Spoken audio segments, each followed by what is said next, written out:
منع کی صورت میں حرام کا قول نہیں کریں گے، اور لازم کی صورت میں، امر کی صورت میں ہم اسے فرض کا قول نہیں کریں گے بلکہ واجب کا قول کریں گے، اور حرام کی جگہ پر ہم مکروہ تحریمی اور مکروہ تنزیہی جیسے الفاظ استعمال کریں۔ ایک اور مثال لے لیں جی ان کی، انہوں نے کہا کہ بھئی دیکھیں جو قیاس ہے نا، یہ صغار صحابہ، مثال کے طور پر سیدنا انس، ابو سعید خدری، اچھا، اور اسی طرح جو غیر فقیہ راوی ہے،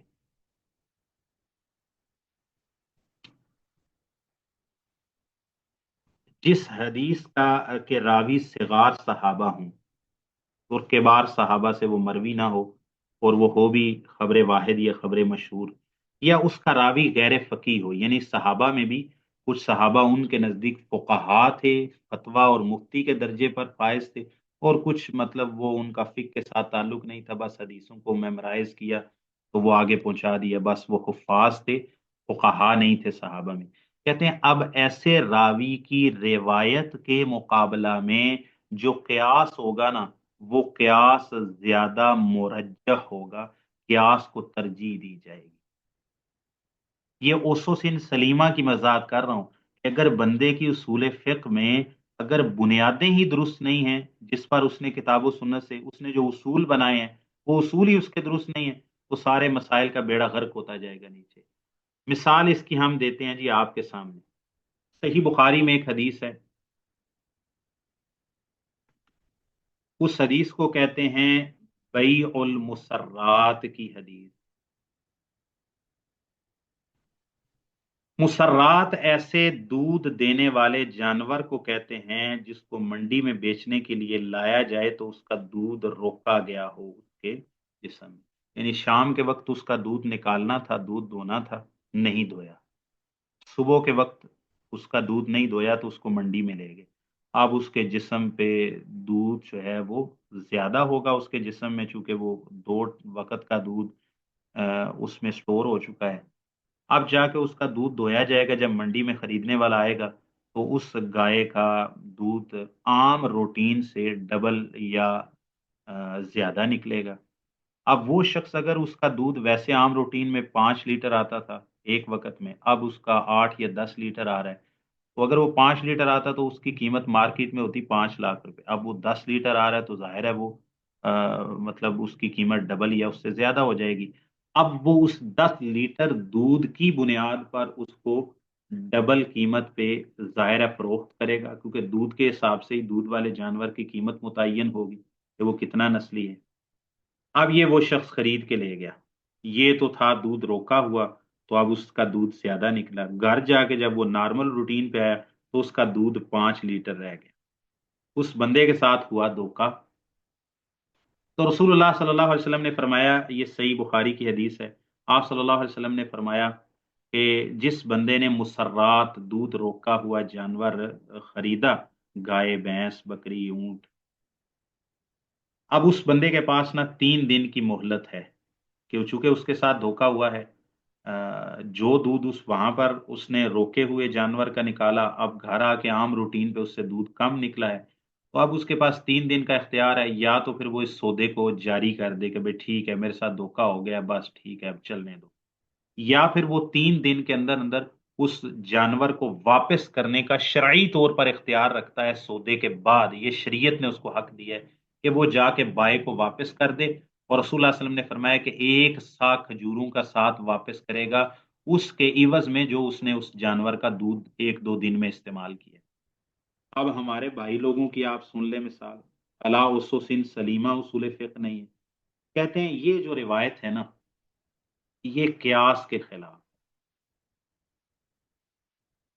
اچھا بھئی قیاس کے خلاف کیسے ہے؟ کہتے ہیں بھئی دیکھیں اس نے ہو سکتا ہے کہ 1-2 دن جو اپنے پاس جانور کو رکھا، اس کے 2 وقت 3 وقت دودھ اس کا نکالا استعمال کیا، ہو سکتا ہے یا تو وہ دودھ کی قیمت زیادہ ہوگی، اور یہ جو کھجوریں واپس کر رہے ہیں ایک سا 2 کلو 40 گرام بنتا ہے، ٹھیک ہے، 2.04 kg، کہتا ہے کہ دودھ کی قیمت زیادہ ہے اور یہ جو کھجوریں واپس کر رہے ہیں نا یہ کھجوروں کی قیمت کم ہو، تو یہ آپس میں کوئی ان کا آپس میں جس کو کہتے ہیں کہ قیاس بنتا نہیں ہے، یا پھر ہو سکتا ہے دودھ اس نے کم استعمال کیا ہو اور کھجوروں کی قیمت زیادہ ہو.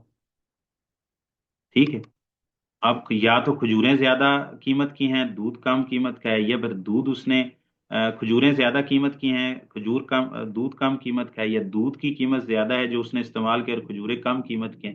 کہتے ہیں لہٰذا یہ قیاس کی روح سے یہ درست نہیں ہے. دوسرا کہتے ہیں ایک اور بھی وجہ ہے کہ یہ بے مسرات کو ہم نہیں مانتے. دوسری وجہ کیا ہے؟ کہتے ہیں وراوی ہے، لفظ سنیے ذرا، وراوی ہے غیر فقیہ، اس کا راوی جو ہے نا یہ اس کو صحابہ میں سے روایت کرنے والے ہیں، وہ فقہا صحابہ میں، مفتیان صحابہ میں شمار نہیں ہوتے، فقہا صحابہ میں شمار نہیں. اب آپ کو پتہ ہے وہ راوی کون ہے؟ پتہ ہے آپ کو؟ کسی کو پتا ہوگا؟ کسی کو کون ہے راوی؟ ہاں سیدنا ابو ہریرہ. ہاں، وہ سیدنا و حبیبنا و حبیب کل مؤمن کما قال الرسول صلی اللہ علیہ وسلم واخرجہ البخاری فی صحیحہ، کہ اللہ تعالیٰ ابو ہریرہ اور اس کی ماں کی محبت ہر مومن کے دل میں ڈال دے. اچھا، وہ ابو ہریرہ امیر المؤمنین فی الحدیث، شیخ ثناء اللہ زاہدی صاحب کہتے ہیں مدرسہ نبوت کے شیخ الحدیث. شیخ ثناء اللہ زاہدی صاحب کو میں نے 2007-8 میں سرگودا میں سنا درس حدیث، تو وہ کہہ رہے تھے مدرسہ نبوت کے شیخ الحدیث. یہ جملہ مجھے بڑا اچھا لگا اور یاد رہ گیا ان کا. اچھا، وہ کہتے ہیں کہ راوی غیر فقیہ، ایک تو قیاس کے خلاف ہے، یہ دودھ کی قیمت کم ہے یا پھر کھجوروں کی، تو یہ آپس میں قیاس کوئی بنتا نہیں ہے، یہ گل سمجھ نہیں آتی. پر راوی ہے غیر فقیہ، اس کے جو راوی ہیں ابو ہریرہ وہ غیر فقیہ ہیں، لہٰذا یہ قیاس کو ہم ترجیح دیں گے کہ یہ بے مسرات والی جو شرط ہے نا، یہ خیار مسرات یہ نہیں درست. آپ دیکھیں اپنا ایک قیاس بنایا، وہ بھی جو نص کے خلاف ہے. بھائی نص کے خلاف قیاس نہیں ہوتا، نص کے خلاف آپ کی عقلیات نہیں چلتی. بابا آپ کیا کر رہے ہو؟ کہاں پھر رہے ہو؟ ٹھیک ہے، وہ نص ہے نبی صلی اللہ علیہ وسلم کی، حدیث صحیح ہے، یا تو اس کی سند پر کوئی اعتراض کرو. حدیث صحیح ہے، صرف صحیح بخاری میں نہیں، تمام کتب حدیث کے اندر موجود ہے. اچھا، تو نص کے خلاف قیاس کر رہے ہیں، کیا ہو گیا آپ کو؟ دوسرا، اپنی طرف سے ایک قاعدہ بنا لیے کہ سیدنا ابو ہریرہ رضی اللہ تعالیٰ غیر فقیہ تھے، انا للہ و انا الیہ راجعون. سیدنا عمر رضی اللہ عنہ کو گورنر بنایا، وہ مدینہ کے گورنر رہے ہیں، قاضی رہے ہیں مدینہ کے، تو غیر فقیہ کو گورنر کیسے بنا سکتے ہیں؟ کیونکہ اس نے لوگوں کے فیصلے کرنے ہیں. قاضی سے زیادہ علم اپنے معاشرے میں کس کے پاس ہوتا ہے؟ حقوق کا اور اصول کا اور ضوابط کا اور قوانین کا. اچھا، اب آپ جانتے ہیں امام بخاری کتنے بڑے فقیہ ہیں. امام بخاری نے، چونکہ امام بخاری جانتے تھے کہ مدرسہ عراق کے لوگ جو ہے نا وہ اس طرح کی باتیں کرتے ہیں، اہل الرأی. آپ جانتے ہیں امام بخاری نے اس حدیث کے نیچے کیا ایک لطف والا بات نقل کی ہے. امام بخاری نے سیدنا ابو ہریرہ رضی اللہ عنہ کی اس حدیث کے بعد ایک فتویٰ نقل کیا ہے. کس کا بلا؟ یعنی اس حدیث کے ساتھ ترجمہ الباب وغیرہ میں فتویٰ نقل کی، کس کا بلا؟ عبداللہ بن مسعود کا.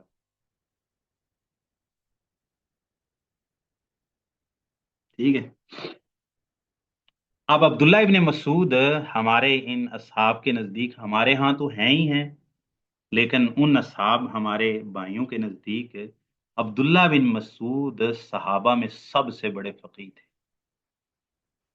اور وہ کہتے ہیں کہ بھئی ہماری جو فقہ ہے نا اس کی بنیاد عبداللہ بن مسعود ہیں، اور ان سے پھر یعنی انہوں نے پودا لگایا عبداللہ بن مسعود نے، پھر اس کو جس کو کہتے ہیں پانی دیا حماد بن زید یا حماد بن سلیمان نے. اچھا، پھر اس کو گویا کہ جو ہے نا اس کی فصل کاٹی نعمان بن ثابت ابو حنیفہ رحمہ اللہ نے، اور پھر اس کے جو ہے نا وہ اس کو ہارویسٹ کیا جناب کیا نام ہے ان کا، قاضی ابو یوسف نے، اور پھر اس کے یعنی گندم کو اور اس کی توڑی کو الگ الگ کیا، دانے کو ابو یوسف نے، پھر اس کا آٹا پیس کے روٹی بنائی محمد بن حسن شیبانی نے. تو یہ ہماری سند ہے جی اہل کوفہ اہل عراق کی فقہ کی. تو امام بخاری نے کو چونکہ معلوم تھا یہ اس طرح کے اعتراض کرتے ہیں حدیث ابو ہریرہ پر مسرات، امام بخاری نے عبداللہ بن مسعود رضی اللہ عنہ کا فتویٰ بھی نقل کر دیا صحیح بخاری میں. انہوں نے کہا آپ بتاؤ، وہ جو غیر فقی والی بات کر رہے تھے عبداللہ بن مسعود، آپ تو کہہ رہے ہیں نا ہماری فقہ حنفی کا پودا لگانے والے عبداللہ بن مسعود ہیں، آپ بتاؤ. اب دیکھیں یہ مثال میں نے دی ہے، ہم فقہی مسائل کو ڈسکس نہیں کر رہے. جو جیسے کہ شیخ ابن عثیمین نے کہا تھا نا کہ فقہ کے جو ادلہ تفصیلیہ ہوتے ہیں نا یہ علی سبیل المثال آتے ہیں. تو یہ مثالیں ہم نے دی. ایک قاعدہ بنایا کہ قیاس جو ہے وہ صغار صحابہ یا غیر فقی کی روایت کے مقابلے میں، چونکہ قیاس یقینی چیز ہے کیونکہ اس میں ہم نے اپنا پورا ایک دماغی مشق کی ہے، اس پہ ہمیں یقین ہے. لیکن جو وہ خبر آ رہی ہے، ایک تو خبر واحد ہے، اس پر اس طرح سے قطعیت حاصل نہیں ہوتی، پھر وہ صغار صحابہ کی ہے اور پھر فقہا نہیں ہے جو، تو ان کو وہ حدیث کی فقہ ہو سکتا ہے انہوں نے روایت بالمعنی ایسے بیان کر دی کیونکہ ان میں وہ حدیث کے فہم کا وہ درجہ ملکہ نہیں تھا جو فقہا میں تھا، فقہا صحابہ میں ان کے نزدیک. تو لہٰذا پھر قیاس کو ہی لے لو کیونکہ قیاس تو ہمارے سامنے کی چیز ہے نا، یہ تو ہمارا اپنا الجبرا ہے نا، تو یہ تو ہم خود حل کر رہے ہیں، تو یہ تو ہم نے ایکویشن چونکہ خود بنائی ہے تو لہٰذا اس پر ہمیں یقین ہے. لیکن جو خبر واحد آ رہی ہے ہو سکتا ہے اس میں درمیان میں کوئی راوی ایسا آ گیا ہو، کسی نے اس کو ایسے بیان کر دیا ہو، یا چونکہ صحابی جو بیان کرنے والا راوی ہے اس کو وہ فقی نہیں ہے تو اس نے اس کو اس طرح سے نہ سمجھا ہو تو اپنے لفظوں میں ایسے بیان کر دیا ہو، تو لہٰذا نہیں. اب یہ علی اسس سلیمہ نہیں ہے. نمبر ایک، اس قیاس میں جو انہوں نے کیا اس میں غلطی کہاں ہے؟ نمبر ایک، نص کے مقابلے میں قیاس کر رہے ہیں. نمبر ایک چیز یہ ہے کہ نص کے مقابلے میں قیاس کر رہے ہیں. بھائی نص کے مقابلے میں قیاس نہیں ہوتا، قیاس وہاں ہوتا ہے جہاں نص ہی موجود نہیں ہے. یہاں تو نص آ گئی، اب کھجوروں کی قیمت کم ہے یا دودھ کی کم ہے، بابا آپ کو اس سے کیا لینا؟ نبی صلی اللہ علیہ وسلم کا فرمان ہے، آپ کون ہوتے ہو یہ طے کرنے والے؟ قیاس ہے نہیں ہے، نص کے خلاف قیاس نہیں ہوتا. اچھا، اور ایک بات ہے وہ سخت میں کہنا نہیں چاہتا، قیاس ایک فرد نے کیا تھا، دنیا میں سب سے پہلا فرد تھا جس نے نص کے مقابلے میں قیاس کیا تھا. آپ سمجھ گئے ہوں گے جو میں کہنا چاہتا ہوں. اچھا جی، دوسری بات یہ ہے کہ بھائی خبر واحد کا یہ جو آپ نے گورکھ دھندا بنایا ہے خبر واحد کو رد کرنے کا، ٹھیک ہے، تو یہ آپ کا سارا جو آپ نے قانون بنائے ہیں یہ سارے قانون یونانیوں سے، ارسطوی منطق سے آپ نے حاصل کیے ہیں. ان کا اسلامی علوم کے ساتھ کوئی تعلق نہیں ہے، نہ صحابہ، نہ تابعین، نہ ائمہ دین، نہ محدثین، شروع سے لے کے ابو بکر صدیق سے لے کے آج تک کوئی بھی ایسا نہیں ہے کہ جو یہ خبر واحد کی وجہ سے کسی نے رد کیا ہو. قرآن مجید جو ہے وہ بڑا پڑا ہے، اور امام شافعی کی کتاب ہے الرسالہ، اصول الفقہ میں امت مسلمہ کے اندر یہ پہلی مدون کتاب ہے. اس میں امام شافعی علیہ الرحمہ نے حجیت خبر واحد کے اوپر پورا عنوان قائم کیا ہے، اور سبحان اللہ دلائل کے انبار لگا دیے ہیں اس کی حجیت. اور امام بخاری نے بھی خبر واحد اور اخبار احاد کا عنوان قائم کیا ہے صحیح بخاری کے اندر. تو بھائی جو آپ نے خبر واحد اور خبر متواتر کی تقسیم کی، یہ آپ کی تقسیم بھی سلف سے ثابت، یعنی قرآن کے، سنت کے، صحابہ کے، تابعین کے، ائمہ دین، محدثین کے اصولوں کے خلاف ہے. یہ آپ کی بنیاد کمزور ہے. دوسرا یہ ہے کہ یہ جو غیر فقی اور صغار صحابہ اور قیاس وغیرہ اور نص کے مقابلے میں یہ ساری چیزیں کیوں آئی ہیں؟ کیونکہ اصول الفقہ میں ان کے اصول الفقہ ٹھیک نہیں تھے، اصول ٹھیک نہیں ہے، تو اس اصول کی بنیاد پر ہی چونکہ انہوں نے مسائل کتاب و سنت سے اخذ کرنے ہیں، لہذا ان کا یہ مسئلہ بھی خراب ہو گیا، یہ مسئلہ بھی خراب. وَأَوَّلُ مَنْ جَمَعَهُ، یہ یہاں بھی لکھا ہے جی، سبحان اللہ. امام شافعی نا دنیا میں وہ ہستی ہیں، سبحان اللہ، جو بندہ امام شافعی کو جانتا ہے نا، امام شافعی کا نام آتا ہے بندے کے رونگٹے کھڑے ہو جاتے ہیں. امام شافعی بہت بڑی ہستی، بہت بڑی ہستی، شاید 54 سال عمر پائی ہے، لیکن سبحان اللہ کیا شان ہے امام شافعی کی، سلام ہے امام شافعی پر. وَأَوَّلُ مَنْ جَمَعَهُ كَفَنٍ مستقل، جس نے اس کو مستقل فن کے طور پر اصول فقہ کو جمع کیا، ان میں سب سے پہلے الامام الشافعی محمد بن ادریس القرشی المطلبی، ثم تابعہ العلماء فی ذالک، پھر ان کی پیروی کی امام شافعی کی علماء نے اس مسئلے میں، فَأَلَّفُوا فِيهِ التَّعَالِيفَ الْمُتَنَوِّعَةَ، انہوں نے پھر اس پر بہت مختلف قسم کی تالیفات لکھی ہیں، ما بین منصور، ان میں سے کچھ نثر میں ہے، و منظوم، کچھ نظم میں ہے یعنی شعر میں، و مختصر، کچھ مختصر ہیں، و مبسوط، کچھ بڑی تفصیلی ہیں، حتی صار فنا مستقلا لہو کیانہ و ممیزاتہ، پھر یہ ایک مستقل فن کی شکل اختیار کر گیا، اس کے لیے اس کا اپنا ایک موضوع اور اس کی اپنا ایک امتیاز اور اس کی اپنی تمیز ہے اس کا اپنا۔ تو یہ کہتے ہیں کہ فائدہ کیا ہے اصول الفقہ کا، کہ آپ ایسی قدرت اور ملکہ حاصل کرتے ہیں اصول الفقہ کو میں آپ جب مضبوط ہوتے ہیں تو پھر آپ کتاب و سنت سے احکام شرعیہ کے استخراج پر آپ میں وہ ملکہ، وہ قدرت پیدا ہوتی ہے کہ آپ مضبوط اور صحیح بنیادوں کے اوپر کتاب و سنت سے مسائل اخذ کرتے ہیں۔ اگر آپ کی بنیاد ہی مضبوط نہیں ہوگی، آپ کے اصول کچے ہوں گے، اصول آپ کے درست نہیں ہوں گے، تو پھر آپ کے مسائل ہی غلط جائیں گے۔ جیسے کہ آپ یہ دیکھ لیں اثنا عشریہ وغیرہ کو، اب ان کے اصول سارے اس وجہ سے وہ ملت جو باقی ملت اسلامیہ اس سے الگ کیوں ہو گئے، کیونکہ اصول ہی غلط بنائے۔ انہوں نے کہا کہ بھائی ہم صرف وہ حدیث قبول کریں گے جو اہل بیت کی طرف سے آئے گی، باقی اہل بیت کی طرف سے کوئی کے علاوہ سے کوئی حدیث آئے گی تو بھائی وہ ہمارے مذہب میں حجت ہی نہیں۔ تو لہٰذا اہل بیت سے سیدنا علی سے تو صحیح حدیث مثال کے طور پر 200-250 حدیث مسند احمد کو لیں تو وہ آ گئی، سیدنا حسن سے کچھ حدیث آ گئی، سیدنا حسین سے آ گئی، ٹھیک ہے۔ باقیوں تو وہ اہل بیت مانتے ہی نہیں ہے نا، سیدنا عبداللہ بن عباس کو یا اس کو، باقیوں کو وہ بنو ہاشم مانتے ہیں، اہل بیت نہیں مانتے۔ تو بھائی باقی سارا دین جو سیدنا ابو ہریرہ سے آیا، سیدنا ابو بکر سے آیا، سیدنا عمر سے، سیدنا عثمان سے، اور سیدنا ابو سعید خدری سے، جابر بن عبداللہ سے، عبداللہ بن عمر سے، عمر بن عاص سے، سیدہ عائشہ سے، سیدہ حفصہ سے، جتنی باقی دین کا پورا ذخیرہ ہے، انہوں نے ایک اصول غلط بنا کے سارے دین اسلام کی بنیاد ہی منہدم کر دی اپنے حق میں، ہمارے حق میں نہیں۔ جی، تو اصول درست ہونے چاہیے، بنیاد ٹھیک ہوگی تو بھئی آپ کی عمارت ٹھیک بنے گی، بنیاد ہی آپ کی کچی ہوگی تو بھئی عمارت زیادہ دیر تک قائم نہیں رہے، پھر عمارتیں گر جایا کرتی۔ جی، تو اس لیے عمارت گر گئی ہمارے بھائیوں کی، اور